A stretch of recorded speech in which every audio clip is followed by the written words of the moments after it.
and gentlemen, welcome to another episode of Gafford and Brown Show. I'm Mark Gafford. I'm Robert Brown. And once again, another live episode of us coming on during the game here. This is game 4 of the Pacers Heat series. We're at the Heat winning right now 2-1. And looks like right now, Pacers up to a quick 4-0 lead over the Heat here. Do you think Indiana can basically come out here and win this game? Or? I think they can win the game, partially because I did pick them to at least win 2. I picked Miami in 6. But, yeah, I think they can win tonight's game. I mean, you look at the way they're going right now, they're playing very aggressive. They're trying to push the pace. I think they have a great chance of winning tonight's game. What about you? That's the same here. Once again, you're at home. Right now, they're already jumping out to a 7-0 lead. So if they can keep up this momentum and they can keep up this pace right here, they could have a very good chance of at least beating Miami for this game. I really think that they are gonna. If there's any game that they have for them to win, this would be it right here. Take it back to Miami. Go up 2 games, tied up 2-2, and already we got ourselves a timeout here for Miami. 9-0 Pacers. Man. Yeah, quick story about Indiana. A lot of analysts made predictions that Indiana would come out with a hot start. We're seeing it right now. They realized that last game, Miami pretty much punched them in the face. You know, they had Haslam, Mario Chalmers, a lot of guys stepping up, so they need guys to step up for them as well. We just saw George Hill with a 3-pointer. So Indiana's coming out to a fast start. It looks like we're going to be in for an exciting game. It's not a lot for them to win, of course. You know, we've seen Miami come back from deficits before, but you got to like the chances right now. Oh, definitely. And like you said, as long as you just continue to do what you do, hey, I mean, this is the best thing for you. This is the best possible start for you to get out there. Get the crowd going. Get the energy going out there, too. Get the momentum going on your side. And, hey, I mean, the best thing for you to do. And right now, like we said, you got to applaud what they're doing here and there. Now, as far as the rest of the series, I mean, of course, we still got Miami pretty much still winning in 6 games. And I don't think this is going to, whatever happens here, I don't think that's going to change that at all. No, not at all. It's going to go 6, I believe, at least. And I haven't seen anything that made me think different. You know, I've expected a 6-game series since Indiana beat New York. So, I mean, I'm pretty much, Yeah, definitely. And, but like we said, as long as the Heat, as long as the Pacers here, if they can take something out of this, and as we continue to say, they can. I feel like they get the opportunity to grow a little bit more and learn from their mistakes. And like we said, they're doing that right now. From the first round 2 years ago to now here, I mean, it's just amazing to see what they're doing right now. Now, on the other end of the spectrum here, as far as the West is concerned, we got ourselves our first finalist here, the San Antonio Spurs, and an amazing sweep over the Memphis Grizzlies, 4-0. They basically shut them down. Definitely didn't see that coming. I guess you could say it was payback for that 2011 upset Memphis did San Antonio. They just seemed better in every aspect of the game. That high pick and roll, it just really was unfair almost. Yeah, it really was. And once again, it just continues to show to you here, the Spurs are a well-oiled machine. I mean, they can beat you in every different ways. They can beat you with offense. They can beat you with defense. And in this series here, they beat them in defense. We thought that the Grizzlies were going to at least have a chance with their 2 big guys, their big post guys, in Marc Gasol and Zach Randolph. And they really took Zach Randolph out of this series. I thought it would at least go 7. I mean, I already 6 at least. Mm-hmm. But I expected a 7-game series. and none of that happened. And you can really just chalk it up to the Spurs being the better team. And Pop really did a hell of a job of getting this guy prepared, keeping them honest. I mean, game 3 where Memphis came back from the 18-point deficit. Game 2. Game 2 where they came back from the 18-point deficit, and the Spurs still kept their composure. So it's been a ride for the Spurs this year. You have Tim Duncan going through all his personal issues. You have guys like Ginobili and Parker battling injuries. It's been a ride for them, but I mean they made it this far to the finals, their first finals since 2007. So a lot of people are already anticipating a Miami Spurs match.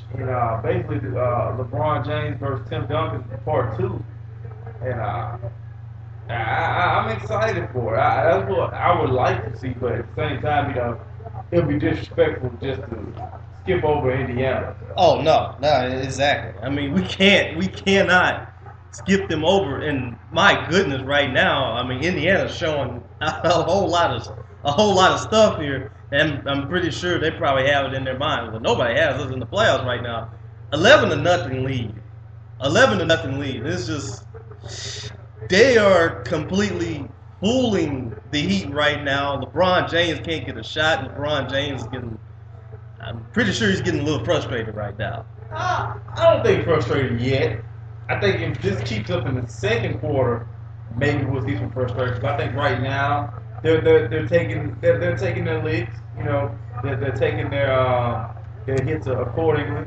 And I still think Indiana, has a lot to show us still in this game because we've seen them give a big lead before. So we'll see how the rest of the game, goes on. That's true. Now, as far as we go back to the Spurs-Grizzlies series, and you did mention about Game 2, one of the games I really wanted to mention was Game 3. The Grizzlies, we thought in Game 3 they were at least going to get the chance to come right back into the series here, and the Grizzlies they had a very good start off in the first quarter, up 16 points, led 29-13. Had Greg Popovich basically given one word answers to an interview saying turnover was pretty much the cause. But once again, it's just the Spurs. They continue to chip away at the lead and all that, and then they won that game in overtime. Again, it's just I don't know what to say about the Grizzlies. I mean, I can't say that they lost the series, but you got to say at least, hey. They lost. They got their ass. I mean, that's how you hate to say it, but they got annihilated almost. And this was the best season in their franchise history. Right. They had, I believe they finished with the 4th seed, the 5th seed. 5th seed, yeah. Just the furthest they've ever advanced in the playoffs, making the Western Conference Finals. So, all in all, the best season in franchise history, and it ended on such a sour note, but at the same time, they have plenty that they could, hang their hat on. They made the trade for giving away a guy like Rudy Gay, whom they drafted and groomed, and was their highest, their leading scorer. They traded him away and still made it to the Western Conference Finals. So, they still have a good core with Randolph and Gasol and Conley. Bayless is a good young scorer. Right. You still got your veterans like Tony Allen, and Tayshaun Prince. So I think they have a good team still in place. I think they just need to, maybe make a couple of adjustments here and there. I mean, they might be back again next year. Oh, yeah. And to everybody that has to say, that's basically saying, well, you know what? The Grizzlies shouldn't have traded away Rudy Gay because of this. Oh, come on, stop it. I mean, look. If you probably still had this guy, I don't know where would you have probably gotten into you probably wouldn't have gotten into the first round. You probably wouldn't have got past the first round. You maybe wouldn't have gotten past the second round. Trading him away, I mean, look, once again, they were in the conference finals and a part of the NBA's Final Four. Right. I mean, that's no coincidence right there. That is not a coincidence.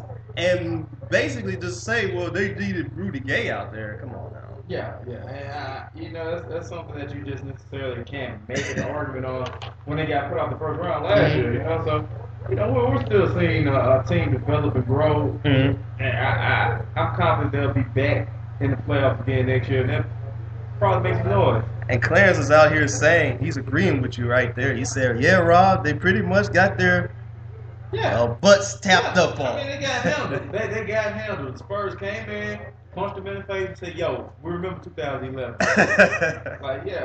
They made sure it didn't happen again. Oh, definitely. And it's just basically the Spurs are pretty much like the older brother. Like, hey, younger brother, you probably did beat me once before when we pretty much had our weaker state and all that stuff. But hey, we will showcase our dominance here. Now, the other thing about this is the Spurs are back into the finals, and it's just crazy that this is the first time in like 6 seasons that they've been in the finals where it just seems weird to go ahead and say that. Yeah, it's we haven't seen them in the finals since 2007, and they've been close. Last year they was in the Western Conference Finals. Year before last, they had that first season exit. They've always been contenders, but now we see them back on the main stage, and it's just good to see because the Spurs are a team that you respect. You respect them. They're like I keep saying, they're like the Patriots of the NBA. They're the New England Patriots of the NBA. You respect them. You respect the scouting, the coaching, the management, the players. And to see them back on the grand stage is good for the game. I'm sure David Stern is, he's happy to see.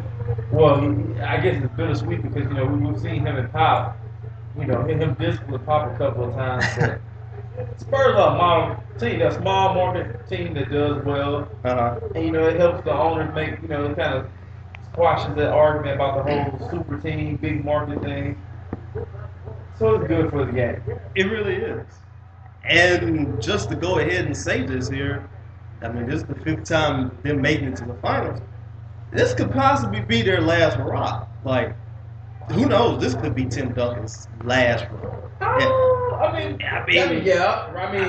it could be. It could be. I mean, right. What I like about this Spurs team versus the older Spurs team is the infusion of youth.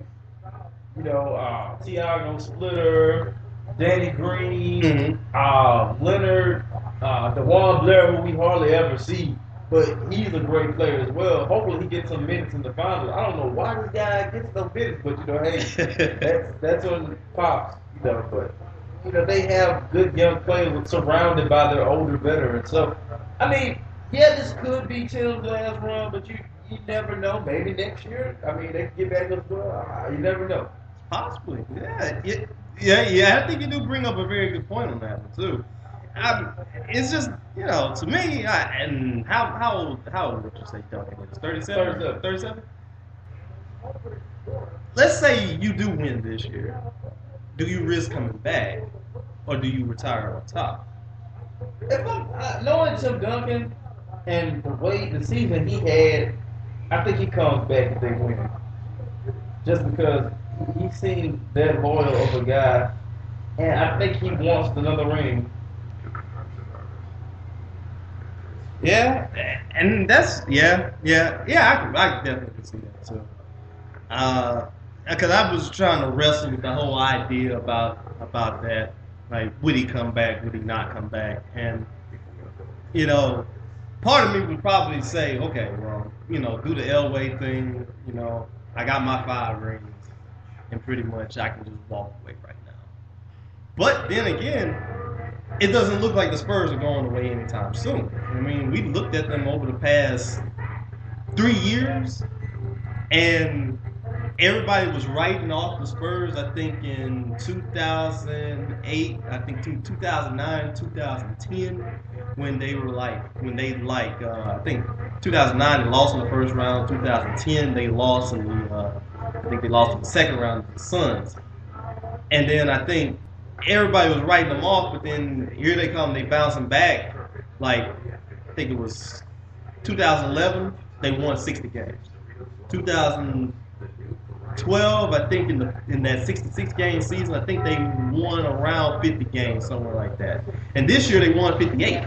So, they're not going away anytime soon. No. And with the way they scout players and build their team, they're always going to find guys to plug in, just like the Patriots, Yes. Yeah. And like I said, you could just basically find they basically do the best with guys that you might not need and that you might think that you don't want, and they basically turn them around and they make them very good, serviceable guys. Look at Danny Green. I've heard about this a whole lot of times here. Like, many people were talking about, well, he had bounced around for so many teams and stuff until he got to San Antonio. And next thing you know, he's in San Antonio. He's a three-point marksman. Yeah. He's like the thing about the Spurs, they always have a good three-point guy. From Benny Del Negro to Steve Kerr, Bruce Bowen, Robert Orr, they always have their three-point specialists, and now they have Danny Green filling their role, who's also athletic enough to get to the rim as well. So I like the Spurs now. They're fun to watch now. I mean, I'm one of the guys that had a problem with watching them in the past because they were kind of bored, but now, I mean, they can run. They can play any type of ball. They can run. They can play running gun. They can slow it down. They can do it all.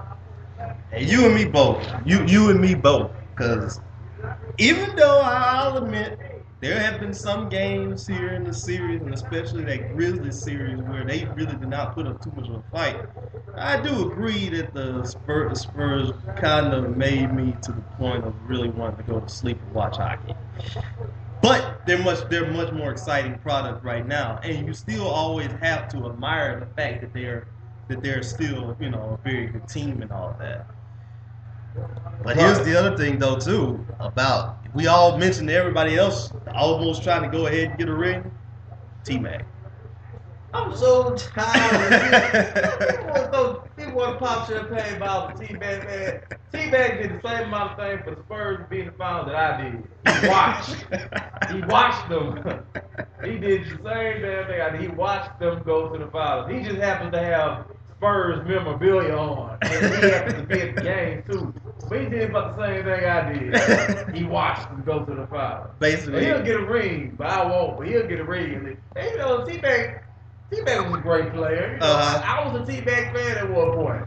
I like T-Mac, but I mean, it gets to a point to where you gotta realize that T-Mac was just a guy that was really good, and when his talent started to leave, he kind of stopped caring. I mean, I remember they gave him a nickname Sleepy because he would always fall asleep on the plane and stuff. And, on the court he didn't play like he was sleeping. Oh no! After a while, I remember the matter of fact, prime example, the year he got injured and Houston went on that winning streak, and then they went to the playoffs and they had that great series against the Lakers. Yes. They asked him who did he think was going to win the series. He picked the Lakers. So, T-Mac is a guy that, for all his talent and all his greatness, it was short-lived, but, he's just one of those guys that you always remember as, he was pretty good, but, yeah. It's just one of those things of we wish he could have. What could have been and all that. There's a whole lot of players that pretty much fall into this category, and we can pretty much even add his cousin Vince into that category. Well, you know what? Hey, Vince still getting buckets though. Vince, that's the one thing about Vince. I think Vince was like that. But I think at a point he realized that, hey, I know I'm not the number one guy. I don't want to be that. But what I can do, I can come off the bench. I can give you 15, 20, maybe 30 if I'm feeling good some days. So I think Vince accepted his role. I think he, once he left New Jersey, I think he felt like, hey, I'm maybe not going to be a starter again. I'm probably not going to make another All-Star game, but I can be effective. And that he has been. You can look at him this season. Right, look at Jamal. Yeah, look at him this season. He's been very great. I remember many people were talking about him being trade bait, and the Mavericks kept him, and he stayed around. And next thing you know, he turns out to help us in that last stretch. I guess if you are looking at T-Mac, if you are looking at T-Mac here, which player would you probably say, put him in that category of, Glenn Rice, Glenn Rice? Jerry Stackhouse, Mitch Richmond, guys like that. And I think that's pretty much going to be the case right there. And as we're also looking at this game right now, LeBron just gets a technical right here, and Mr. Nice Guy with the tech. Yeah, and it is also amazing, right? And there's Joey Crawford in this game too. Wow, and I'm also shocked right now that Miami has tied up the game 17-17 with 2:48 left. I told you these guys, Miami man, they're just so good. I mean, in Indiana, for all their rights and purposes, they're a great young team, but they're still young, kind of. They have those runs of them. Miami. We've seen Miami. Miami knows what his blood looks like. I mean, they've been punched in the face before, and they can look at the blood. Indiana, on the other hand, I don't think they've been punched in the face to the point to where they can look at their own blood yet. No, sirree, Bob. No, sirree. And it's just, and I guess that's just one of those acquired things right there. And Miami really came up and was like, shoot, we're down by 11. Okay, Right. cool. Right. Yeah. And because they know Indiana by now. They know the way they play, and I'm sure they were expecting Indiana to come out with that type of intensity. Guess what? We got to call ourselves a call. Cool. Clarence, you gotta answer. Tight. Yeah, we can. Hey, gentlemen. What up, Clarence? I think I can answer that question on the Patriots real quick right there for you guys. Going on, Rob? Sure. Indiana, gentlemen, isn't going to be a team that's going to run away with any leads here. And I think we saw that in Game 3. So for Miami to come back in this game, that's good. Now I think I wrote it on Twitter the other day. I think both of you guys seen this too. That I said after the first quarter it was 34-30, and I said, yeah, Indiana's nailing all their shots, but this ain't gonna last. This is not their pace. Tonight it looked like they're controlling the game again. I mean, right now they're not running away with any leads, and if you get a 10-point lead or above on them, they're not coming back. They just don't have the perimeter scoring for all that. Yeah, they don't have the firepower. And we talk a lot about Paul George, but man, Paul George is tired. Paul George is like, man, he got to hold LeBron. Mm-hmm. He got to go up there and score 20 plus. Rebound, assist. I mean, the guy's tired. He's dog tired. I think that had a lot to do with him not wanting to play, having a bad game on a couple days Sunday. I think LeBron got in his head early. LeBron got those easy shots a few times, and I think he got frustrated on defense. And I think after that, it led over to the offensive side. But Stephen A. Smith actually brought up an interesting scenario that I didn't know about until today. He said after the game Sunday, they all stayed in South Beach for a night. You know what was going on over the weekend down there in South Beach? They had that Bike fit. urban bike week thing. Yeah. Down there. Oh, man. Yeah, I see why Indiana kind of. I see why Indiana had a kind of rough game there. Their focus wasn't all the way there. I mean, they get to go back to Miami, I guess. Hey, that South Beach though, man. That South Beach will always get you. It will always get you. Personal experiences are. I talk about that off the air, but I know. I mean, what do you think about? I do want to go back. I think as we have something about the Spurs here. I have to step out of the room for a second, but wow, that's just an amazing thing for them. It's just Parker is really doing his thing and everything else, but I think if you're OKC, do you sit back and go, the only reason why you're going to the finals is because Rusty was out. Right. Or do you look at it as to say San Antonio, who took their revenge out on them, actually put the broom on Memphis? Do you think San Antonio would have looked at OKC and looked at chops and said, "Oh yeah"? Remember last year? I'll be damned I if we give up another 2-0 lead to y'all. I'll be damned if we do that again. I think the Memphis loss. I think the Memphis loss hurt more though, because I mean people forget. Well, a lot of us forgot that Ginobili didn't play, so they was like, we had a number 3 guy out, and y'all come up and bust us up. Y'all beat us in the first round, and y'all kind of banging on y'all chest a little bit. Y'all still walking around talking about that. We didn't forget.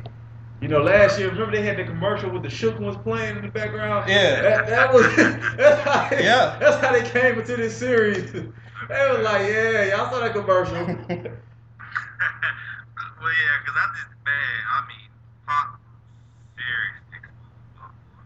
Wow. You kind of figured that, okay, they didn't have enough perimeter shoots going, but, at least they could score with their big. Zebo, man. You better be glad. I guess Debo better be glad he got that contract extension in 2011. Not the one now, boy. He would have been in trouble because that didn't work out. But I think a lot is being said about Tim Duncan. And right now, looking at the series ahead, and obviously, if they do face the Miami Heat, obviously, which most likely all think is going to happen. Although Indiana may have something to say about that. That series, that finals could turn into one of two things. I think Miami could win in 6, or that could be like that Dallas series all over again 2 years ago, all over again. Yeah, it really could be. Yeah. I would love for it to go 7, Mm-hmm. but I got a feeling like you that it could be like that Miami Dallas series all over again. I think it could be that series all over again. Where Miami has everything, they have everything. Mm-hmm. But right now, I think my 2 biggest things if they do advance is the coaching. Even with Frank Vogel going against Greg Popovich, this ain't Scott Brooks on the other side of that sideline when they face him in the finals, when they get there, or even either coach. This ain't Scott Brooks on the other side. This time, Spo's really gonna pull something out of his. He's gonna pull Houdini out of his. If he's really gonna try to outcoach Pop in next series. Right. And this is really going to test Spoelstra here. This is really going to this is going to separate him from the men, from the boys in this one here, because we all know what Pop can do. Pop will pull his starters out without hesitation, just to prove a point. And guess what? Just to say about Pop himself, man. Bad thing. I used to didn't like him. I paid him. Mm-hmm. Until about maybe 7 years ago, and then all of a sudden he showed a little personality, and I'm like, well, I didn't think he was this funny. I thought he was like a dry dude or whatever. He had this little satire there that he always showed. It's like, okay. Yeah, he looks like he likes the type of guy that makes dead baby jokes. Like he looks like he has a lot of dark humor. Him and Tim Duncan. Yeah. They're like made for each other. But I think the Spurs, man, I just really like this addition of them. And I hope DeJuan Blair gets some minutes. We need to make a Twitter page or something like DeJuan Blair. Free him. Yeah, free DeJuan Blair, man. Free this man. I think as long as Tiago Splitter. Uh-oh. You know what? Well, man, he didn't give him away. I just think about that. I'm like, wait a minute, Tiago Splitter, he really out here. He is really balling Arkansas right now. Like, oh, man. Yeah. But as long as he's playing the way he is, I don't know if DeJuan Blair will go. I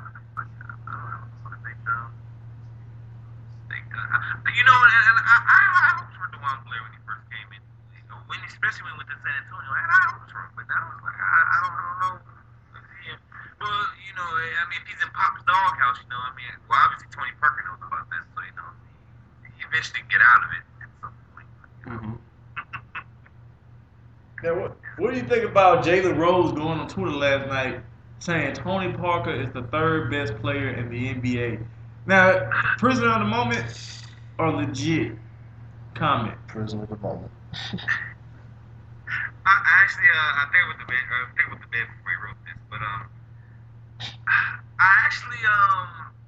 on a sports forum in a group on Facebook, and I posed a question this morning, and I gave another question, and I said, well, what if Jalen said he was a top 10 player? Would everyone accept that? A lot of people said no. People say borderline top 10. I personally think he's top 10. Top 3, I'm going to have to say no right now. I don't think he's top 3. Top 5, he's outside. He's just outside. He's about 6th or 7th on the top 5. I think he is. I mean, look, guys, we have to respect one thing. Parker took over back in 2007. Remember, he won Finals MVP when of course he cooked Damon Boobie Gibson or whatnot. But he won Finals MVP for Yeah. that. He played quite well in that Finals, and I think from that moment on, he's taking the ranks. Now, do you remember a couple of years ago, George Hill, watching him now, did bench him. Pop did bench him over George Hill, which some people actually criticized Pop for doing that as well, especially when they lost. I want to say they lost to Dallas. I think so, yeah. Yeah, but he lost to Dallas that year, and he got criticized badly for that.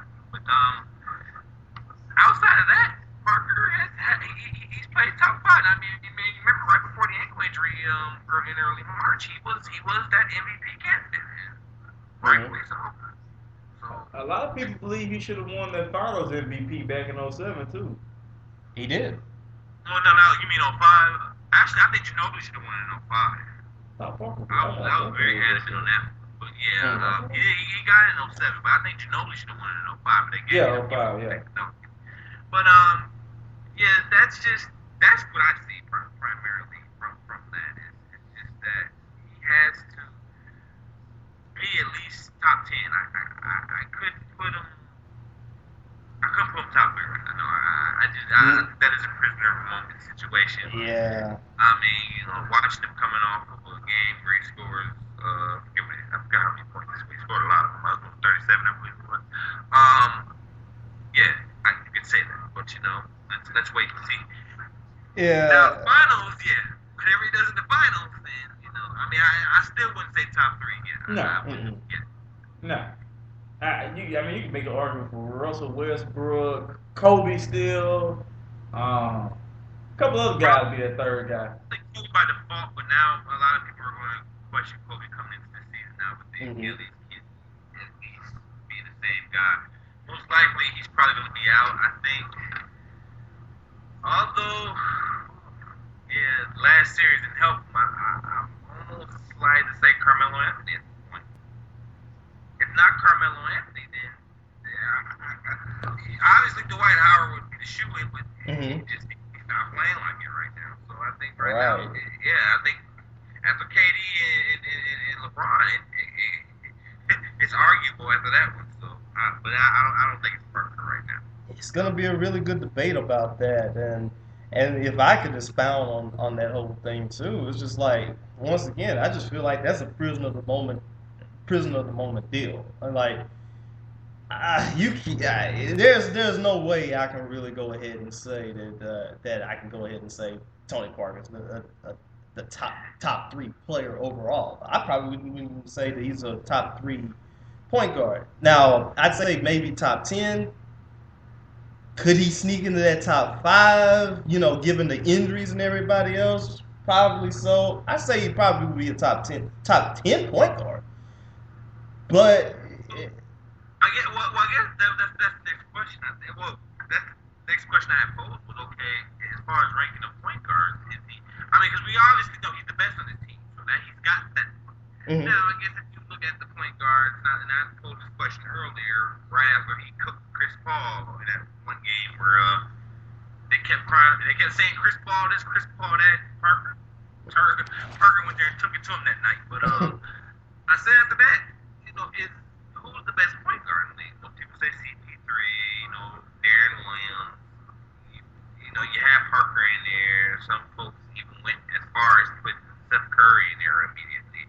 Steve Nash, which I think he not anymore. I think, obviously Steve Nash probably could have been in that conversation for third player had it been about 4 years ago. But no, I think obviously if you think he's the best point guard, then obviously then you may have an argument to say he's a top 3 player. But a lot of people don't think that he's the best point guard. So now I don't think he's got that. My best point guard is still going to be CP3. Still gonna be CP3. I don't care. I don't care. Some people have this to say about that situation. Remember now, him and Parker met twice in the playoffs, and he's got the best of them twice. So, but I think complete wise, if you want to start a team, and of course, obviously, Mark Cuban could make a play on this. If he wants, he will go with CP3 probably over Tony Parker. Possibly so. What about where you put Kyrie in that list? Here's my thing with the younger players.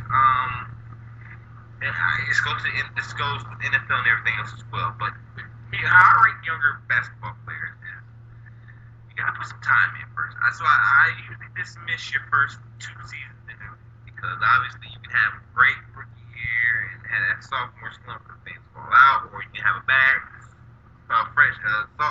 rookie year and have a pretty good solid sophomore year. So what I do is I do it like high school. The first 4 years, freshman, junior, senior, freshman, sophomore, junior, senior, and then you're full-time vet. Kyrie's actually going into that 4th season, and this is how I judge, other young point guards as well. It's usually at around your 3rd season, I kind of look at you and I go, okay, are you an all-star yet? Are you an everyday player first? And then are you an all-star? And then are you at that superstar status where you're going to get you're going to get a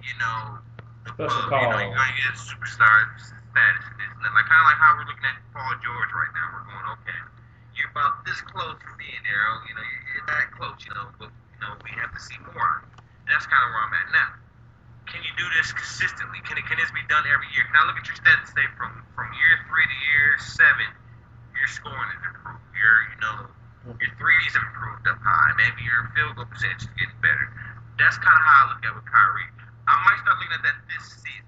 But for right now, I do think Kyrie is that deal. I think when he first came out, I said, nope, you point guards. No, I ain't touching them. But you know what? He hits his buckets. So, but I think now with Cleveland getting the number 1 pick this year, and Norland's Noel's coming there, we're gonna find out how good he is. I think now all of a sudden, maybe these next couple of years, we're really gonna look at Kyrie and say, okay, hey, where are you? You get out there and get it done. So we'll see. But as far as what I think right now, he's pretty decent. He's definitely, as far as rookie point guards or point guards within those first 4 seasons, he's definitely a top 3. I think him, maybe Damian Lillard, and I don't know, maybe I would say John Wall, although he did play well kind of into the season. I don't know about that. Maybe Brandon Jennings. I put Brandon Jennings there as those top 3 players at that point guard position for a young people 5 years or less. When not at that level yet where everybody else is. I'd probably say those 3. That's a pretty good answer. Yeah, sorry about that. But I mean, hey, you're right though about the whole situation. I mean, Kyrie in the small sample size that we have right now in those 2 years, we've seen what he can do. He's been playing pretty well. It's just, to me, like I said, he needs to get a little bit more time this season. And he has a lot of time. He has a lot of time to really do this. I mean, Kyrie's just only about 21 years old, am I right? I believe so, yeah. 20, 21? Yeah. So he still has his best years are way far ahead of him right now. And he can mature and he can season and he can grow and all that stuff. And hey, once I feel like this too. Once he leads a team to the playoffs, whether it be in Cleveland or anywhere else, we're really going to get the chance to see how good is he going to be out there when those lights start shining on him even brighter. So, I mean, hey, but as far as the future is very bright here, and it's at least with those point guards too. The future is very bright. This is the most top heavy as far as quality point guards I've seen in the NBA. Since I've been watching basketball. It's making a comeback, yeah. I think kind of like maybe how it was maybe the early to mid-90s. You had Kidd, Peyton, and KJ and all those guys still there doing their things. But yeah, definitely is. I think point guard is becoming that. It's becoming a hard thing. It's becoming a very solidified position. I think you look all across, all across the NBA is there. I mean, even here in the playoffs. I mean, Mike Conley Jr. and before the playoffs, I was really high on him, but I had to go back and look at some things. I'm like, wow, dude really is balling.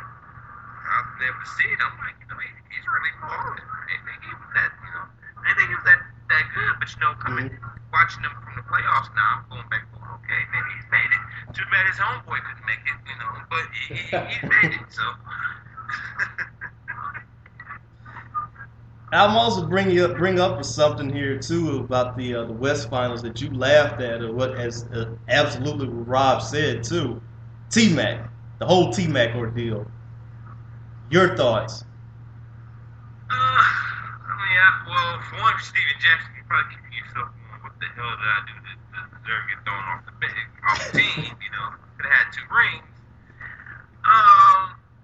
T-Mac, I mean, obviously he's at the end of his career, so I mean, this is the same T-Mac. I think at this point now, as Kenny joked to Gary Payton a while back, you're still in one on the way out. So,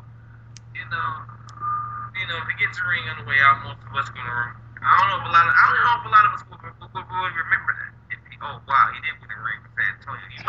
That might be like an afterthought, or after you get what Tracy could have did or should have did, or that would have, should have, could, or what might have been had he not gotten hurt, or had he not gone to Orlando, and he just stayed in Toronto. You're gonna have those. But I just think with him coming back now, I mean, obviously, I think it's more of maybe him and Greg Popovich have a pretty good relationship. He pretty much reached out and asked. I don't know if the agent may have asked San Antonio, hey, I got Tracy here.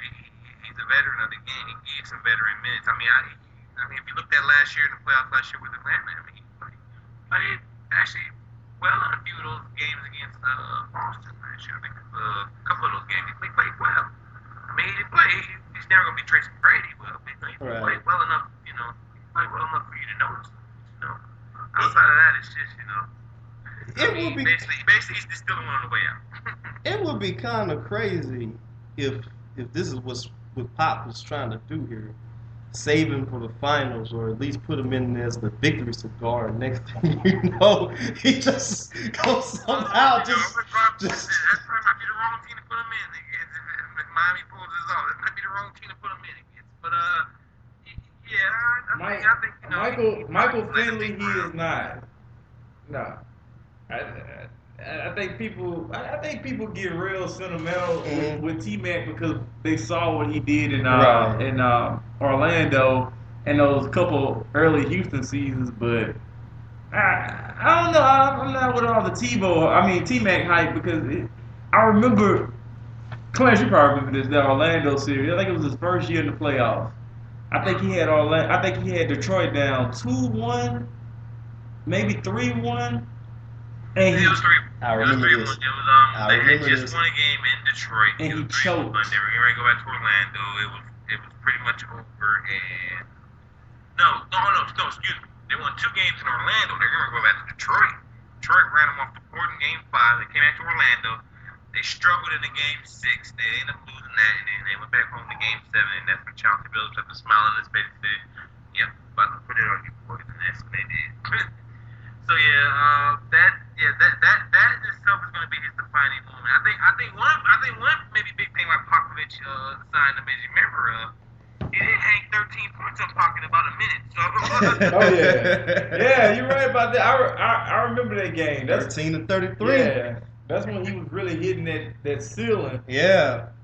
He did hang 13 on Pop in 1 minute. So I think Pop did look at that and say, yeah, I still remember that. So. I'm just gonna continue to joke about this though. I mean, if we could free T-Mac, I mean, come on, man. Why couldn't some team try to go out there and get Allen Iverson a shot? I mean, but you black people love Iverson, boy. Ooh, well, y'all would die for Iverson and Michael Big. Iverson, Big, Obama. But black people will fight you to the death. Iverson doesn't like Iverson, man. Iverson had a shot. Mark Cuban was like, hey, man, you play in the NBDL, man. We'll give you a chance. I was like, nah, I ain't playing on NBDL, man. I think I can. Look, Lamar, from an outside perspective, you gotta understand that, but Allen Iverson's problem is not with the league not wanting him. It's more just, it's him. I think it's him. I think in certain situations, yeah, you look at it and say, okay, come on, guys, you gotta give him a chance. But there's a couple situations where we say, okay, look, be a bench player, come off the bench, and just be a, no, I don't want to do that. It's like, I think, for me, it's like, had you went to Memphis, I still think you could beat Mike Conley Jr. Just go take it. They want to bench you fine, but eventually, Possibly you're gonna have to be a starter eventually because you're gonna outplay them in practice. They're not gonna have a choice but to put you, not to start you then. So it's like, take it. I just think about that whole thing right there. It's just, and this is coming off the disastrous season in Detroit that he did not really want to come off the bench.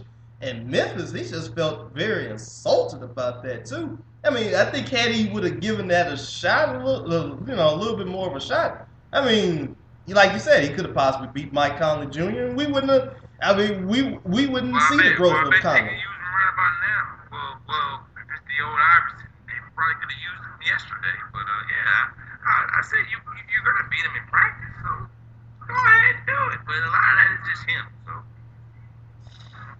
That's just, he's just going to continue to be, I guess, one of the biggest enigmas of the whole thing, too. Another one of those, what could have been if his attitude wouldn't have been like such.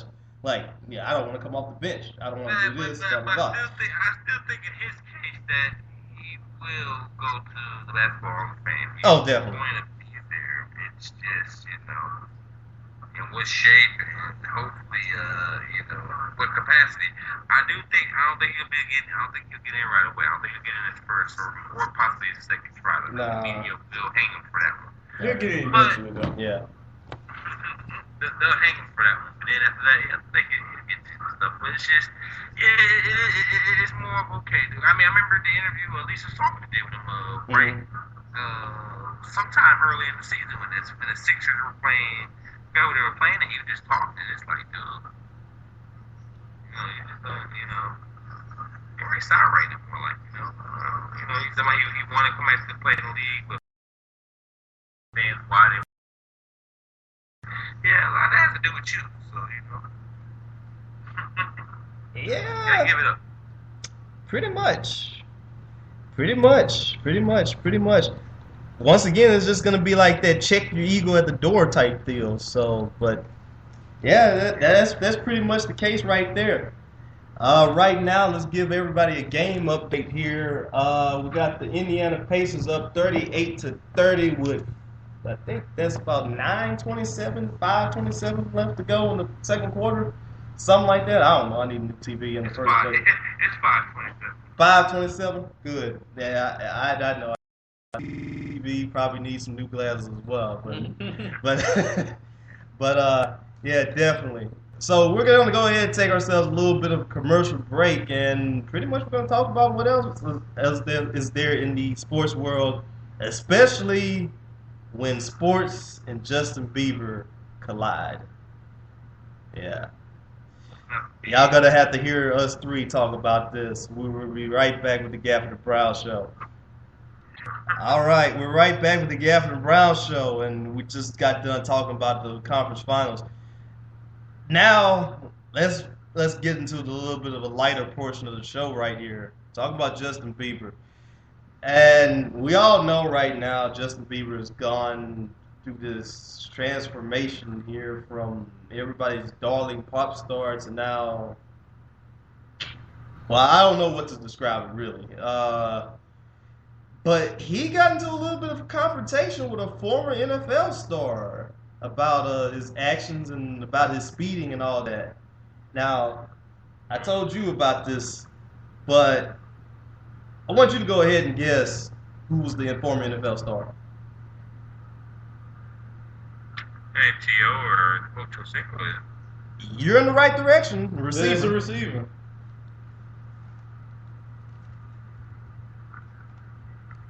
just currently retired, or he's been out the game for a while? He's been out the game for a while. I'll give you a hint. He's on ESPN.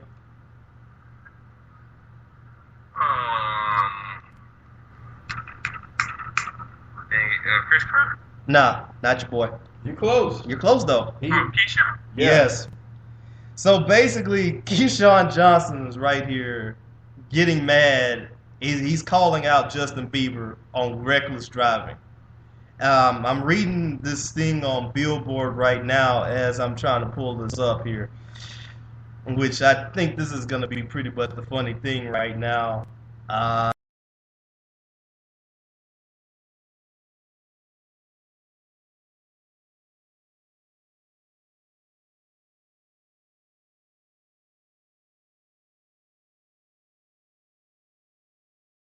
They actually made up for him, correct? But that was funny. But here's what it says. According to TMZ, Keyshawn Johnson, a former NFL wide receiver, was leaving a Monday evening party in Calabasas, California, when he saw the pop star's Ferrari fly by at high speeds. Johnson sped by the car, eventually tracking it down to Bieber's home, where he blocked the Ferrari in the singer's driveway. Eyewitnesses say Johnson confronted the pop star about his driving, but Bieber ran inside his home but refused to come out. Interesting. Keyshawn is like 6'5" or some shit, 6'4", 6'5". He's tall, man. He's a tall brother. I don't know. Bieber's pretty short, isn't he? Yeah, Bieber about what, 5'7", 5'5"? Probably so. Probably so. Yeah, so I understand how you running your house high. Keyshawn ain't, he ain't no slouch. I mean, look, He ain't no punk. if you remember Chris Claiborne knocking spit out of him and putting grass in his face that one time a long time ago when he was with Tampa. Yeah, I learned then Keyshawn, you're right, he's no punk. No. I wouldn't mess with him either. No. It's I just find this hilarious. I just find this more hilarious into being more of a story here because, like you said, Did Bieber just get in trouble for something else before this time? I'm pretty sure that he has. I think the marijuana thing is probably one of those cases too, and all that stuff. And I mean, it's just crazy here that I've seen a lot of people talking about this. Keyshawn was talking about this. I saw it while I was at work. Next thing you know, I see. Also, I think I'm trying to pull up the tweet here what Eric Dickerson said, and Eric Dickerson basically was like, let's see. Here, I'm reading it right now. Yeah, Eric Dickerson was like on a tweet, I live in Calabasas too, and Justin Bieber needs to slow his ass down. And that's they acting like they never been young. I mean, they act like they never been young. When you give a young guy keys to an expensive car, he gonna speed. I'm gonna speed. Oh yeah, I'm speed too. I mean, they act like they never been there before, man. Mm-hmm. Keyshawn played for USC, man. I know he had some days where he got that gift from one of one of their recruiters and wanted to go speeding. Oh yeah. Keyshawn,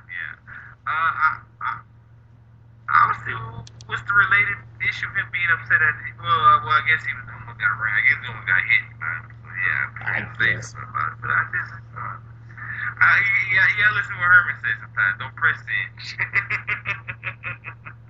Yeah, that's probably what he needs. That's probably what he needs to do. Yeah, in the case, I feel like in a way it's kind of like old geezer syndrome here. Basically, like, hey, turn your rap music down, all that stuff. Stuff like that. And I'm pretty sure the old school has something against that, and all that stuff too. So Keyshawn can't tell me he ain't sped. Like you said, Rob. Keyshawn can't tell me he ain't sped. Yeah, I'm quite sure he is, especially down in Tampa. I'm quite sure he did that.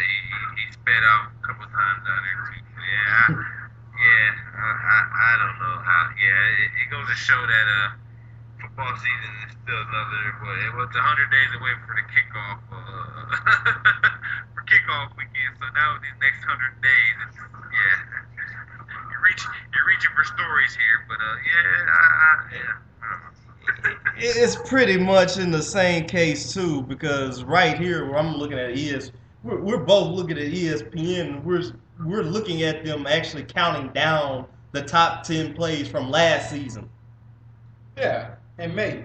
What's up with the NFL changing its schedule? What do you guys think about that? Like the NFL switching things around here.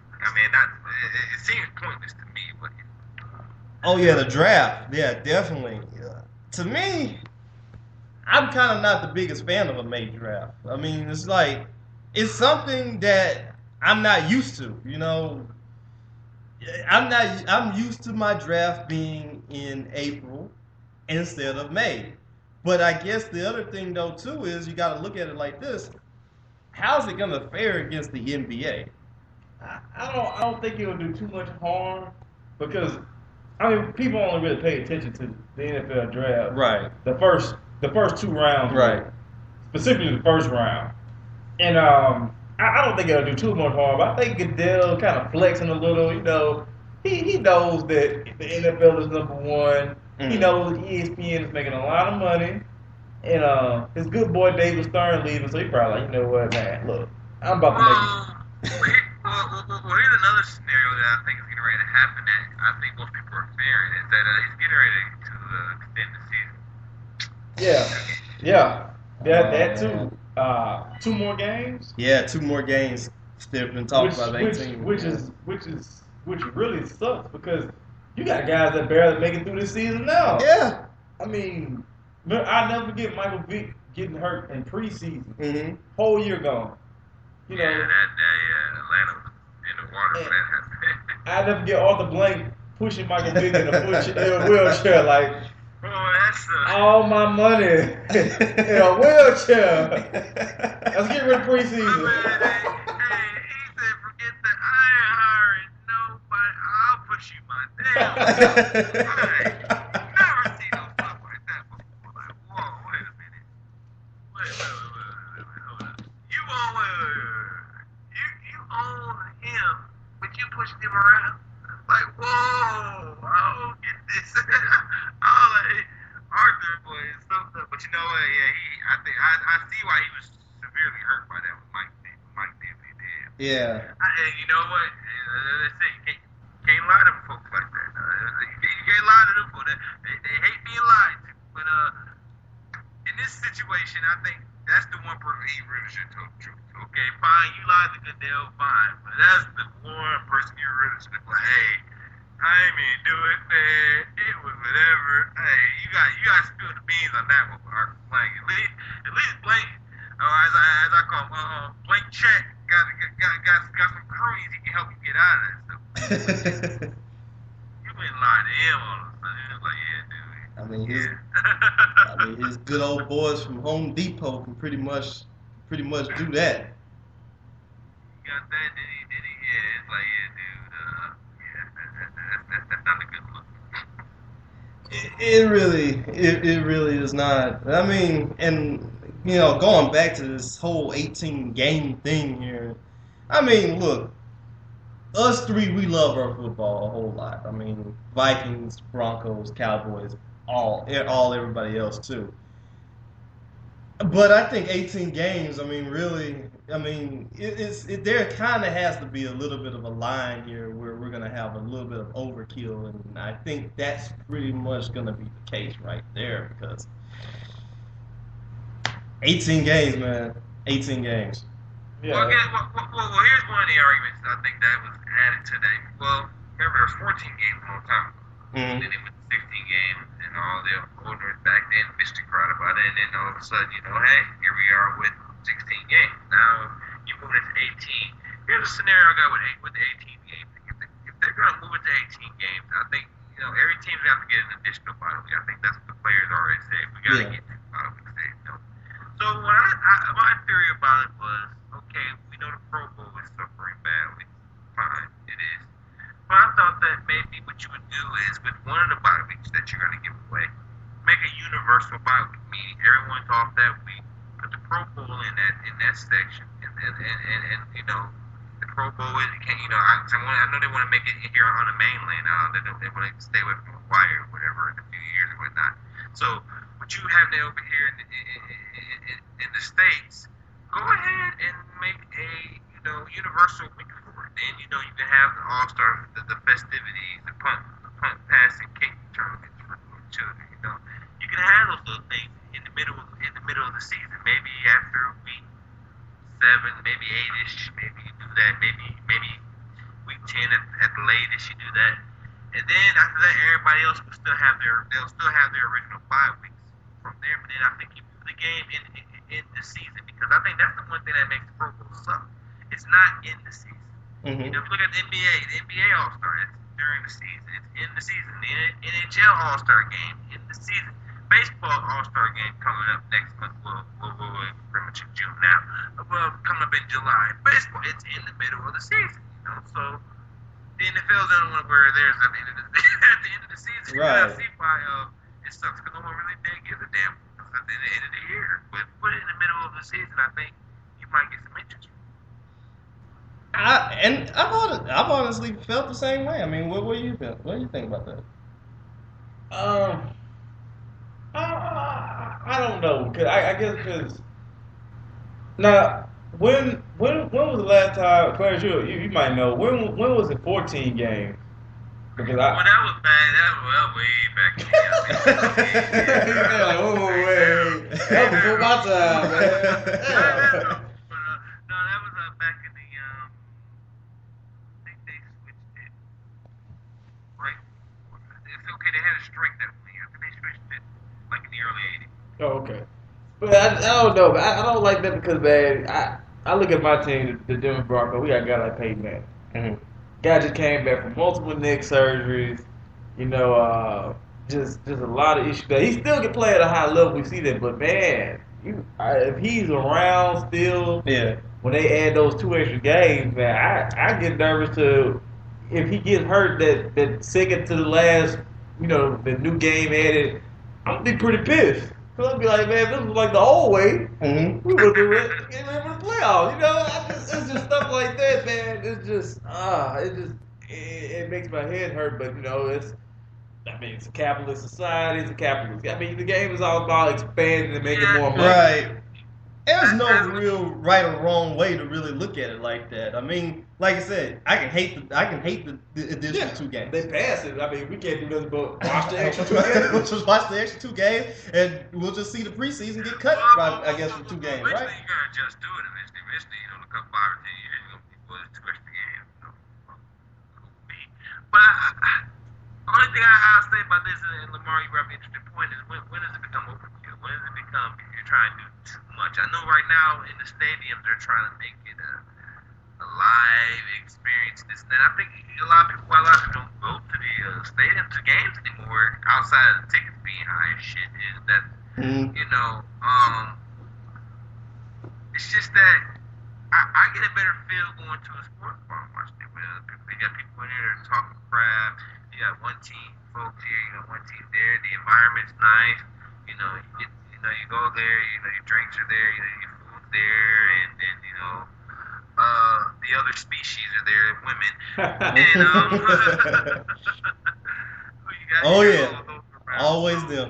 So that's good too. And I think that I know that they're experimenting ways of trying to get that done and spending all these money for all these stadiums where they're not being able to fill them up. I think I know one things I saw with the new Vikings stadium being built, by the way, it'll be the best damn stadium we ever have once they put it up. They're gonna have restaurants in there that are open 24/7. So well, not 24/7, but 7 days out of the week, and you'll be able to go there, you can eat there. Even during the off season, you'll see the field or whatever, or whatnot, but you can still be able to go into this restaurant and eat. It'll still be there. So you're bringing an experience like no other. I just still think they have to lower the tickets. Stop charging for preseason. Oh. People are gonna come anyway, so stop charging for it. they can help that situation out there. As far as, like I said, as far as 18 games, a couple of years from now, we're going to be used to it. But I do understand about let's not try to make the overkill. You know, I don't want to do too much to this game to the point where, as a lot of the players say, this ain't football. It's just, you know, it's not football no more. Once it gets to that point, I think, you know, you got a lot of people are going to kind of, you know, not want to deal with it. Because I think we all can really pretty much agree here. Everybody loves football, and I mean whether it's pros, college, high school, we all love our football no matter what because we are, you know, emotionally tied to these teams. We want to see our teams do well. Alma maters do well as well too, and you know it's just one of those. It's just one of those things. I never wanted to be into the point here where I'm going to be tired of the game. And I know I'm not going to be tired of the game, but, you know, it's just one of those things, too. But you want too much overkill. That's the only thing is for all these changes. You want too much change. Yeah. Like, I step away, like the whole 24-hour news cycle, ESPN, I have to step away from that sometimes. You know what? That's really starting. yeah, I step away from it because it's getting too much, especially during football season because you see the same. It's the same thing over and over again. Yeah. But then when it's a new episode, it's the same thing you saw just with a different interview or a different guy. Basically, instead of Chris Carter, this time we got Keyshawn Johnson here telling us what exactly Chris Carter just said, but we're gonna get Keyshawn's spin on it. You know, I'm tired of that, man. You gotta step away from it sometimes, man. Case in point, Tebow, TSPN as I love to call them. Tebow, my goodness. Tebow, the Cowboys, the Brett Favre saga. Oh yes. It's the shock value now. It's like, okay, every morning you get on there.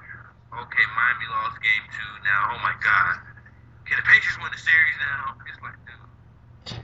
No, yeah, exactly. Okay. Yeah. I understand if it was 3-2. If it was 3-2 Indiana, then okay, then I see the shock value. Yeah, man. Now it's like, okay, hey, this could really happen.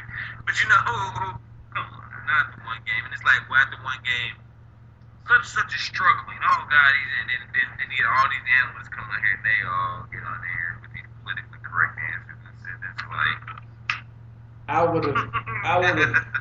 would have hated to see the Jordan era during this time with Twitter and 24-hour news. Oh God. It would have tainted so much of this. Mm-hmm. Like the 72-10. Yeah. Oh my God. Every game. There was a reason why I hated the Bulls. I don't hate them no more like I used to because, you know, back then they always go on TV and it's like, oh my God, they always kissing their ass. Oh, I get sick of the Bulls. Now I don't really hate them as badly no more. They haven't won nothing in so long. But yeah, if that was around then, especially back when, you know, right before Phil went to the Lakers, and oh my God, and I still think that the media's forcing his hand to coach that team. It's like, dude, gone, he's quit. Let him go. Let him go away. It's like with the Brett Favre thing. Let him go away. You know, let him go.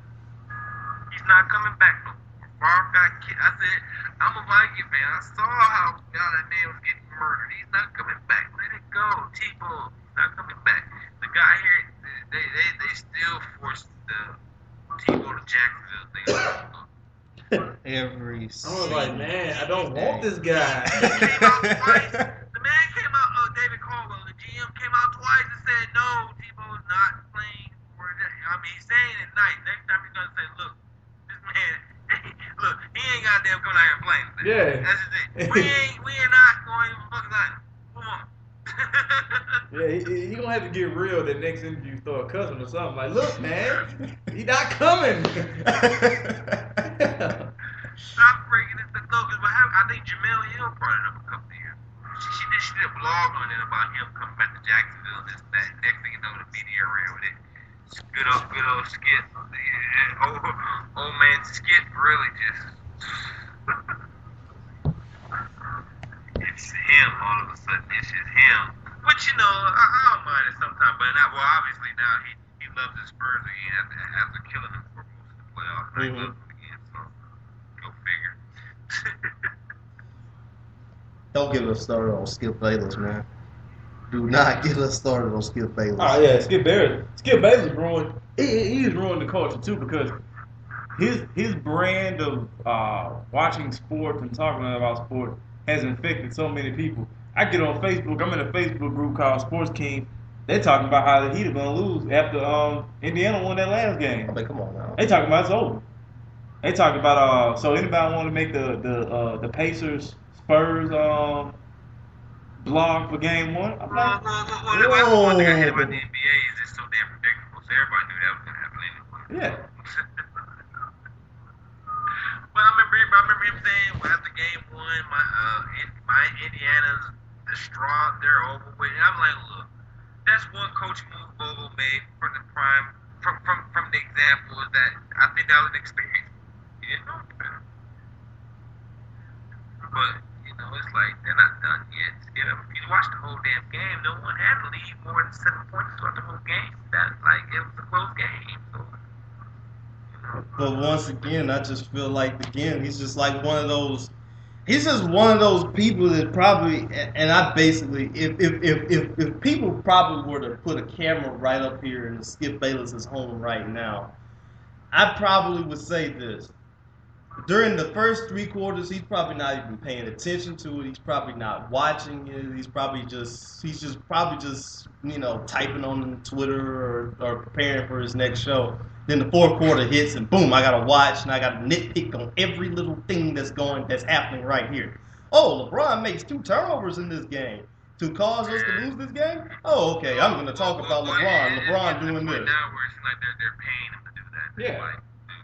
They pay him to troll and to conjure up this stuff because the show makes so much money now. Yes. I mean, the ratings. He blew that thing up. Like, he really blew that thing up. He made ESPN too. Mm-hmm. Like, he's really made ESPN too a stand-up network now. Yeah. I mean, before you had Rome's Burning. Well, no, I think Rome's Burning came on ESPN first.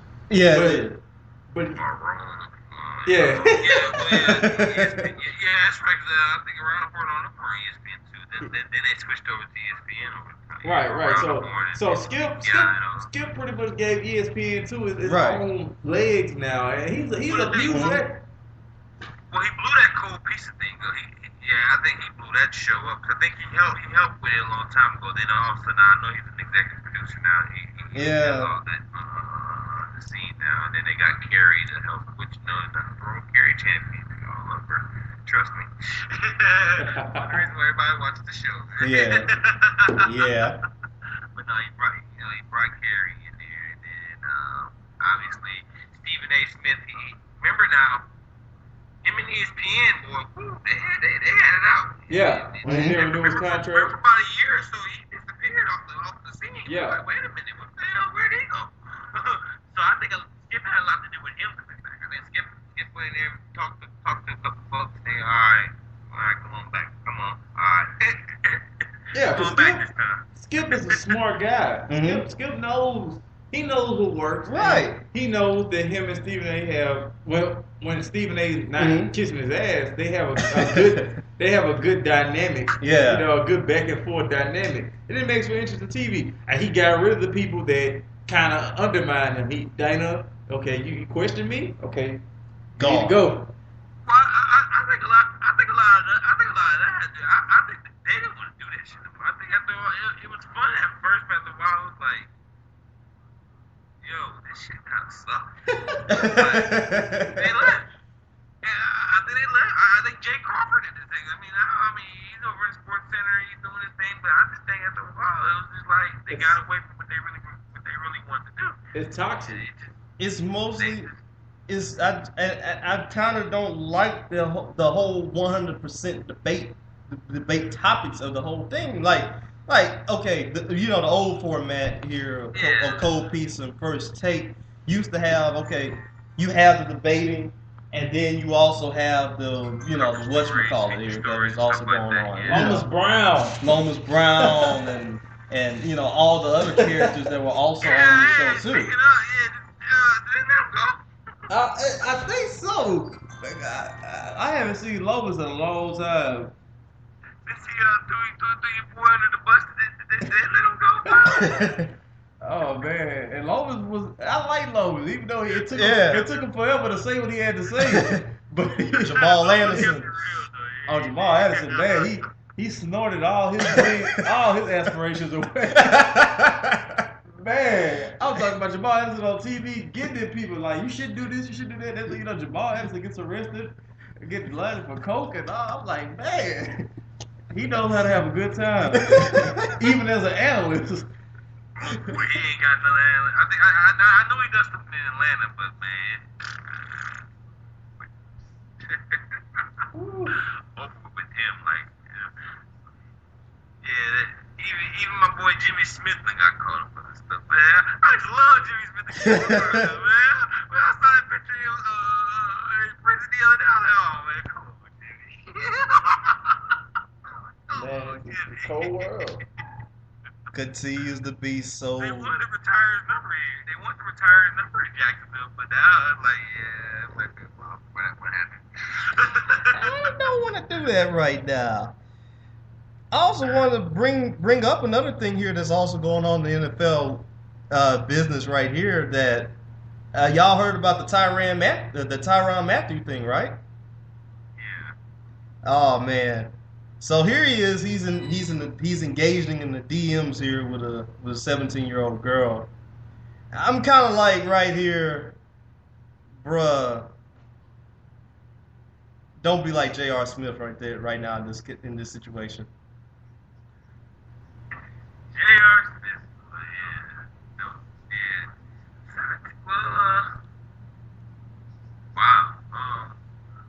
He won't get screwed around with that one. Look, what he needs to do is get as far away from Louisiana as he possibly can. Down in y'all state, I love y'all state. Got a family who's originally from there. You know, my dad's my grandma's from there and all this and that too. But he needs to get as far away from that state as he can. Because, hey, don't worry, that's South Louisiana. The closer you stay home, the more trouble you're gonna get. And I think that kind of is with him. Yeah, so going to Arizona probably is the best thing for you to do. Yeah, you might want to go all the way to Arizona. Get as far away from here as you can, because if you can do that, you might have a chance at being something. But you stay close to home, and then you got money now. Yeah, we already know what's about to happen. We already know what's about to happen. But it's about to go down. Oh yeah, definitely so. Again, I like I said, I just read this whole thing. I was like, really? You really come out here and say that? Now here's the other thing though too. We're actually having this as news of somebody actually going into somebody's DMs and actually, you know, taking the picture and all this stuff of the whole thing. And one of my friends actually brought up the idea here, like, I'm trying to pull up what he actually said. Like he said, I think he said Evan Barnes, who's a pretty good, who's been on the show lots of different times here. He told me, like, I still hate that we know that story about, you know, J.R. Smith. Folks snooping around in DMs hurts all of us in the long run. Mm-hmm. That's what comes when you're a celebrity have fame. And he has to be smarter about that. Man, it's 2013. You're a famous guy. If you jump in somebody's DM, man, you know they're gonna screenshot it. Trust me. If Skylar Diggins jumps in my DM and say, "Hey, how you doing?" I'm screenshotting. I'm taking pictures. I'm doing all that. Like, hey, I don't believe what happened. Guess who was in my DMs, man?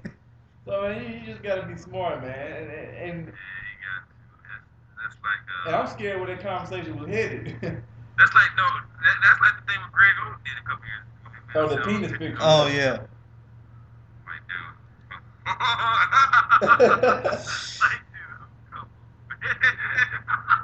Yeah, man, you just can't put it on. You need to be doing right now. Can't do that, man. Like you said, it's a new age, new times, all that. You kind of got to be a little bit smarter than that. And I'm surprised, really. Well, then again, you're kind of not with the agent at that point in time, though, too. But somebody should have at least been in his ear. And if somebody was in his ear, they probably would have been like, "Hey, don't you do this? Don't you do this? No, Tyrann, don't do this." Oh man, he did it. That's Don't do this.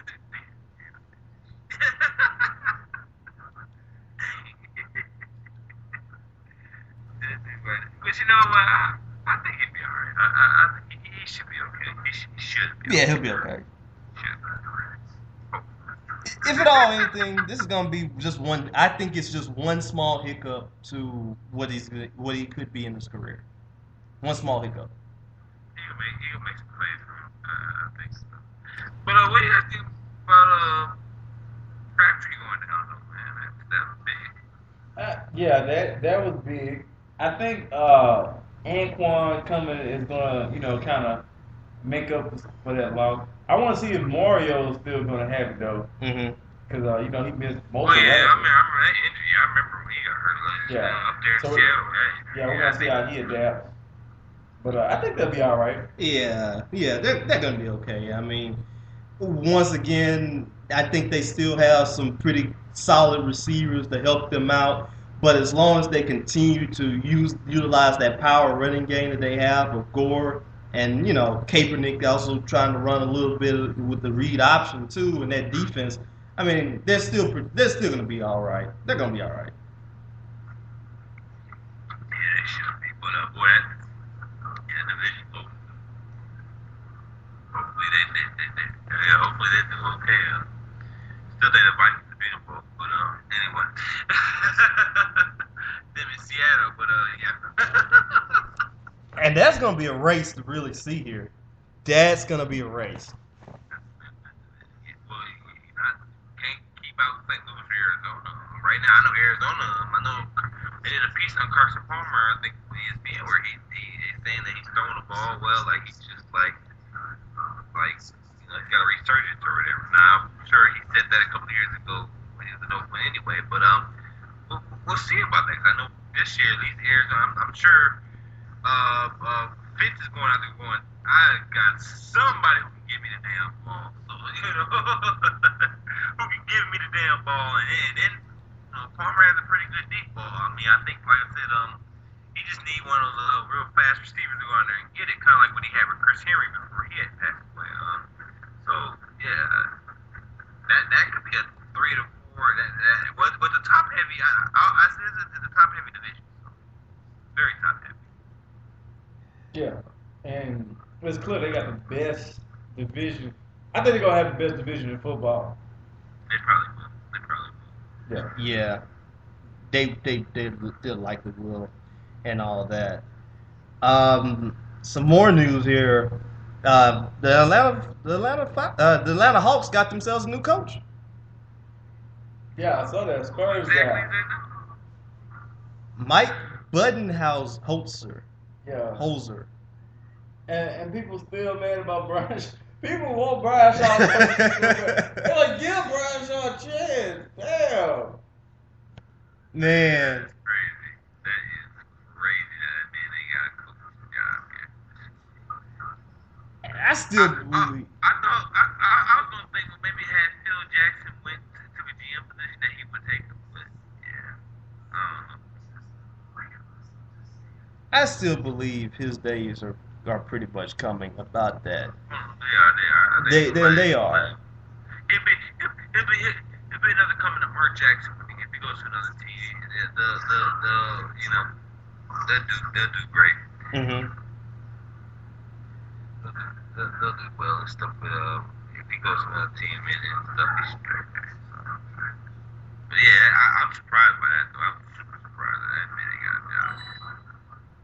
I think Jacques Vaughn and Jeff Hornacek got jobs before he did. It's like, wow. Okay. Yeah, definitely so.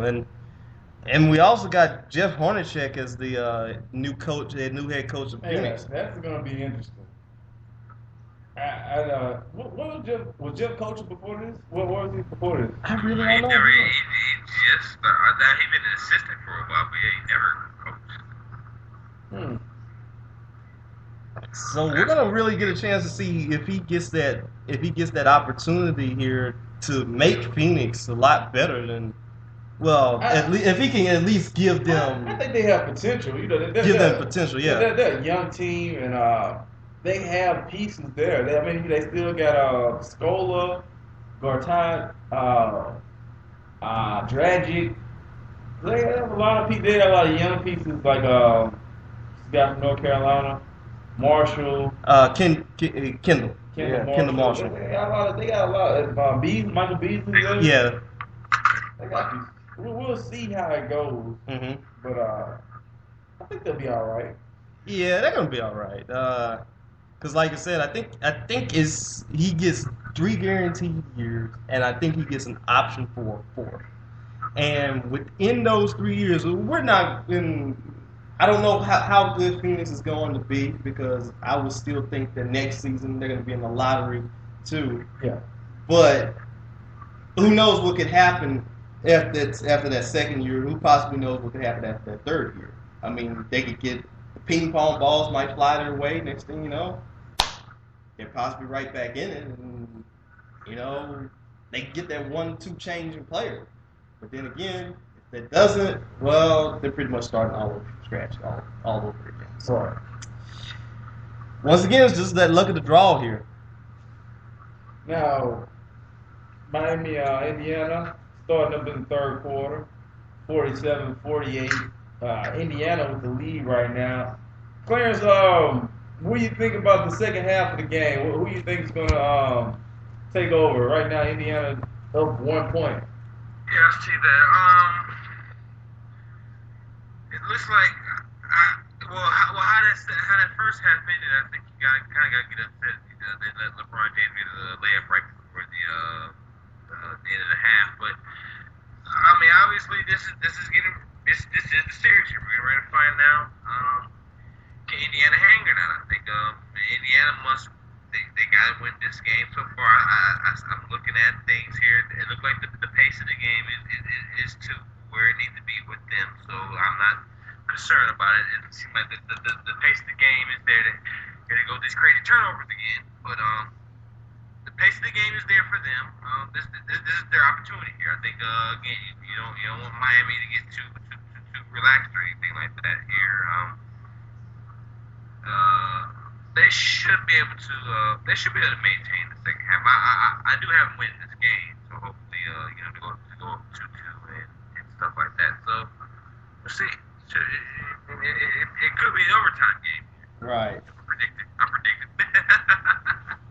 If there is a game for them to win, it has to be this one, because I do not give them a very good chance of winning Game 5 in Miami, and especially with Miami getting a chance to close that one out. Yeah, I'm gonna say, well, their chances are greater if they can go 2-2 to Miami. Their chances are a little greater, but hell yeah, they're not going 3-1 down there and beating Right. Miami. It'll be over. The series will be over. Definitely so.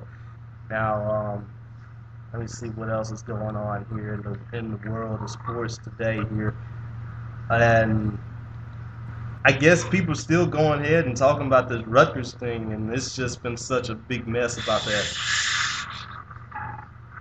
How?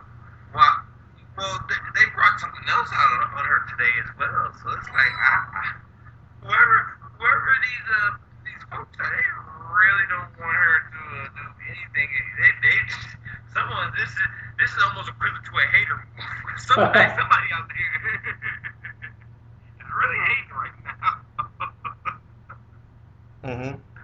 But yeah, it's that's just, I don't know. That's a lot of stuff's coming out now, and this is right before, I believe she officially takes the position next month. So it's like, wow, that'd be weird.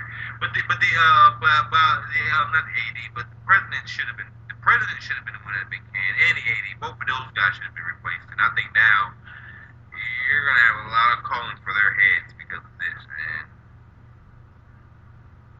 I'd be surprised if I wouldn't be surprised if they did replace both. Yeah, you can't do this. Ray Rice ain't walking through that door. Nah. Once again, it's just a whole bunch of mess that's going on right there. So, Bosh. I don't know what to say about that. Well, they're starting to shoot a little better here. Be in trouble. Yeah, they might be in trouble a little bit.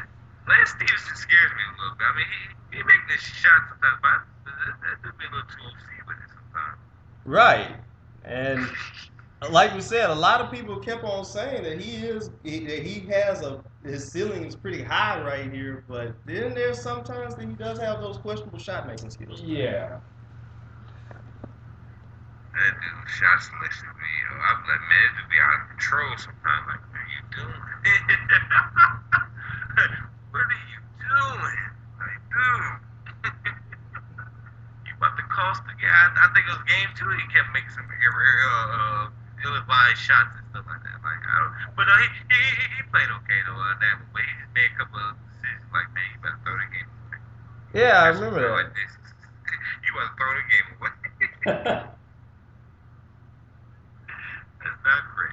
Now, Clarence, we've talked about this on the show before, but with them doing so well without Danny Granger and Danny Granger being owed that big money next year, do you make the trade for him and you make your first priority re-signing David West, or do you keep him? What do you do with Danny Granger? Well, I remember last year they had the problem with Danny Granger as far as trading him and keeping him, and they actually kept him.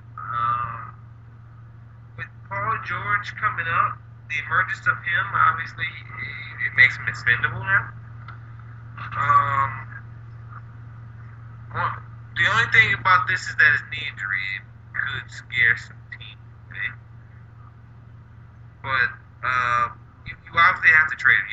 You have to service him and trade him out first. I think Indiana's going to have a lot of questions, kind of like how Memphis is going to have a lot of questions. Whereas there's a lot of age free stuff there as well.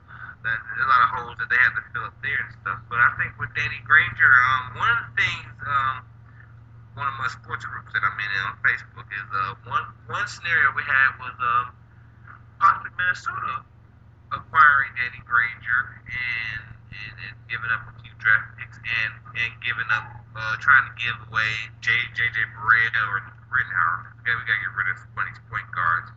Bringing Granger in and making Granger play the 2.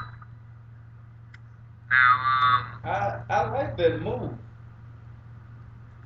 Yeah, I kind of do too. Now, again, it depends on how his knees respond. If that knee that they had surgery, and if that thing responds well, I would be inclined to get to do that. I think that's a nice pick there. There's other places that he had going to. I think another one was that I read possibly going to Atlanta, maybe.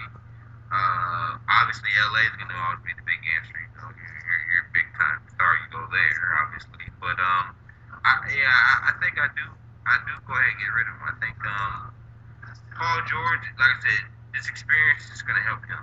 It's just going to help him. So I think he's now your guy. I try to get rid of him before the season starts. It's out the way. But I think that they gotta try to serve him, get rid of him. I wouldn't do what Memphis did, going halfway through the season with Rick Gay, then trade him. I wouldn't do that because I think if you did make the playoffs again and you might need him, you don't want that to come back and bite you in the tooth. It's kind of like how it did with Memphis, and I remember you guys were talking about this, and yes, the other series they didn't need Rudy Gay, but this one they did. But anyway, this particular series, Lamar, yes, they did. They needed him and needed him badly. But Danny Granger, I would try to trade him. I definitely would service some trade and get rid of him, man. Go ahead and just build around Paul George. That's your guy. Just build there. They definitely need a true point guard. I know that they need a true point guard. Yeah, and I think that's gonna be the inevitable right there. We all know he's gonna get dealt. We all know he's gonna get dealt because you see how the Pacers are doing right now, and the price tag is a little bit hefty for him and stuff. But now, really, the good question is going to be who's going to go out there and who's actually going to get him. I mean, where would he be a very good fit at? I think New Orleans would be a good. I think New Orleans might jump in there because they need a veteran, a kind of young veteran, and I think they're still trying to unload Eric Gordon. Mm-hmm. Whoever wants him. I never get him want to go to Phoenix so bad last year. I tell you what, if they get rid of, if someone decides they want him and Amari Stoudemire, yeah. let's see how many takers will want that. I'm quite sure right now New York's still begging people to take Amari Stoudemire. I think stop calling them. They see Dolan's number come up on the caller ID on the end of the phone. Like, I am not answering that phone. The Eric Gordon thing, to me, I was never high on him when he came out of Indiana. I never was high on him. Everybody was like, man, that's a good pick. Oh, that's going to be good. I don't think so. Now, him going to New Orleans, yeah, you're right, that would be good. I think if Austin Rivers, once he starts getting going, yeah, that could be good. That could be real good. That's the thing too. Austin Rivers is gonna have to learn how to play a whole lot better because that rookie season he had. Yeah, it was rough. It was rough. They gave him some chances. Monty put him in a lot. Gave him some chances, but yeah, he definitely he's no Damian Lillard. No, not at all. Not at all. Not at all. But he's gonna grow. I think. Yeah. It's like we said, it's going to take time for him to do all of that. But, yeah, about Eric Gordon, it's just, again, it still baffles me. Why do you want to go to Phoenix? He said Phoenix had his heart, and he really wanted to go to Phoenix. I guess the medical staff probably turned him on. He keeps having his knee injury. Yeah, you're right. He's like, maybe they can fix me. I can play. Well, hey, Grant Hill, hold on now. If they were able to revive Grant Hill for all those years, yeah. Going to Phoenix might be the best thing to do. I mean, look at Steve Nash. I mean, Nash get a knee bruise. He out for like half the season. He would have missed 2 games. He would have been back. Playoffs, I'm gonna see. He left that Phoenix area. Went to LA, got hurt so many times. I think he'd been in probably the injury list more times this season than he had in all of his time in Phoenix with the Suns. So yeah, dude is going to Phoenix. Yeah, his knee definitely probably be recovered, ready to go. I think I remember Shaq saying something about how well he felt when he played out there. So yeah, whatever they do out there in Phoenix, it's good. You might need to check on it too. Make sure there's no deer antler things around there as well. But yeah, Yeah, make sure they ain't rubbing nothing on you. Bear. I didn't know. I didn't know what was in this and all that. Oops. Right now, we got ourselves. Oh wow, like a trip. Got ourselves a little game right here. Miami's up 60-57 with, I'd say, about 5:29 left in the third quarter. I'd say also, last but not least here, as far as pretty much our story here, many people are talking about. Now, we don't know every single thing about the details here, but people are talking about Maurice Jones-Drew, about his involvement in this bar fight. Now, his agent is saying that he was not involved in the bar fight.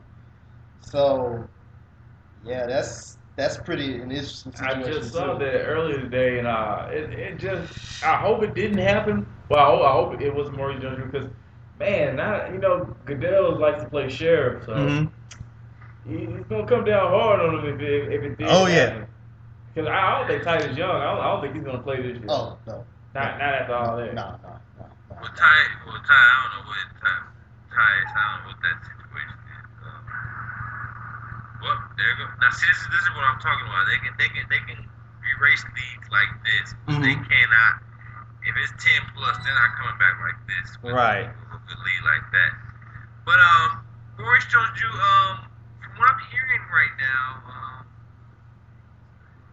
the fight actually happened. What happened was like some premature discretion of.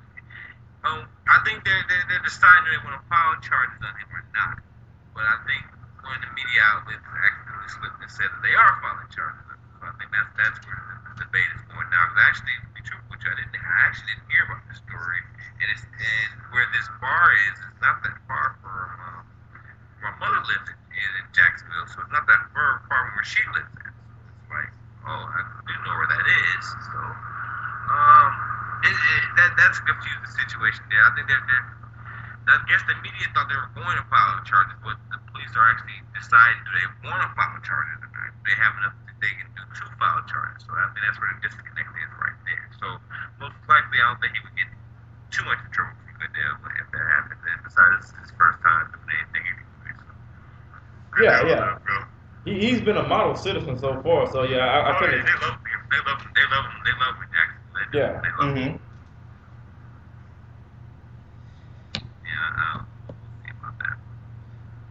See, Jamarcus Russell's down to 265 pounds. What is he on the Biggest Loser now? He getting paid for eating pound. I'm tired of this. Man. He better get in that Weight Watchers money, man. If I'm him, forget the NFL. That's easy money, man. Do a couple commercials. Shit, Kevin, your boy Kevin from Subway. Boy. Come up, man. You better come up on Subway. You better come up off the Subway. You stay still and lost weight.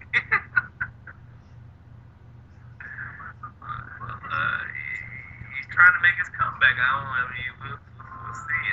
I think again, probably a couple of years too late for this one. We'll see. Right. Well, we're pretty much going to go ahead and call it a wrap for this show right here. Once again, very good one here with you, Clarence. And when's going to be our next show, Robert? Probably Thursday. Thursday? Yeah. I think that's going to be a good plan right there. I don't have anything to do at this time, so, we'll let you know what's going to happen. Once again, I'm Lamar Gafford. And I'm Robert Brown. I'm Clarence Sellers. And we're pretty much going to call it a wrap until Thursday and say see you later and have a nice day.